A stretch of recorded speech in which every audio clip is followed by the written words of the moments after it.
বাংলাদেশের প্রেক্ষাপটে জিবিএস পুনর্বাসনে কি ধরনের চ্যালেঞ্জ দেখা যায়? ধন্যবাদ। আমাদের দেশে খুব ভাইটাল একটা কোশ্চেন যে আমাদের রিহ্যাব সেন্টার বা রিহ্যাবিলিটেশন যে হসপিটালগুলা এটা বাংলাদেশের সংখ্যা খুবই অপ্রতুল। বিশেষ করে সরকারিভাবে এটার সংখ্যা একেবারেই নেই।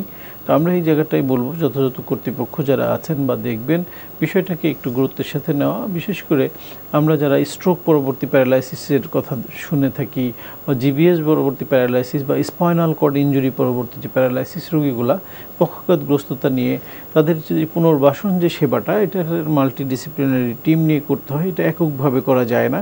সেখানে যেমন একজন ফিজিশিয়ান দরকার, ফিজিওথেরাপিস্ট দরকার, অকুপেশনাল থেরাপিস্ট দরকার, কেয়ার গিভিং বা কেয়ার গিভারের সাথে যারা রিলেটেড স্পেশালাইজড নার্স দরকার।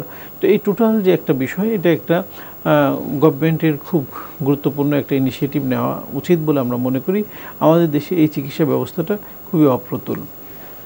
স্যার, আমরা একেবারে অনুষ্ঠানের শেষ পর্যায়ে এসেছি। এখন আপনার কাছে আরেকটি বিষয় জানতে চাইবো যে জিবিএস থেকে সেরে ওঠা রোগীদের জন্য লাইফস্টাইল কেমন হবে এবং এতে ওনাদের ফলো আপের যে বিষয়টি আছে সেটার ক্ষেত্রে আপনাদের বিশেষ পরামর্শ কি হবে?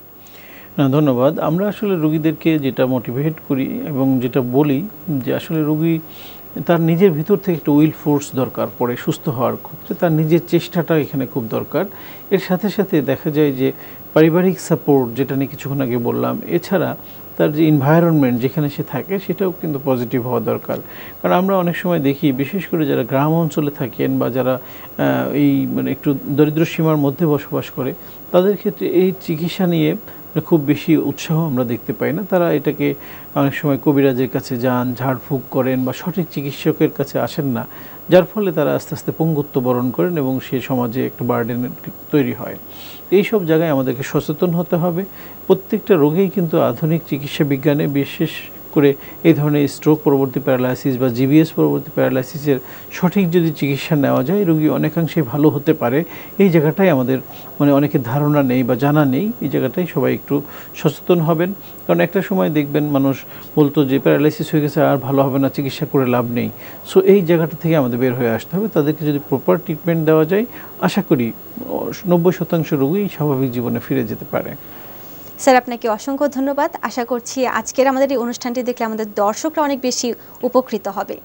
আপনাকেও ধন্যবাদ। প্রিয় দর্শক, ঢাকা সিটি ফিজিওথেরাপি হাসপাতাল নিবেদিত ব্যথামুক্ত সুস্থ জীবন শুধুমাত্র একটি অনুষ্ঠান নয়, এটি একটি সচেতনতার যাত্রা। আপনার শরীরের প্রতি যত্ন নিন, প্রয়োজনে বিশেষজ্ঞের পরামর্শ নিন। আজকের মতো এখানে শেষ করছি। আবার দেখা হবে পরবর্তী পর্বে নতুন কোনো স্বাস্থ্য বিষয়ক আলোচনা নিয়ে। ততক্ষণ ভালো থাকুন, সুস্থ থাকুন, নিরাপদে থাকুন। শুভকামনা সবসময়।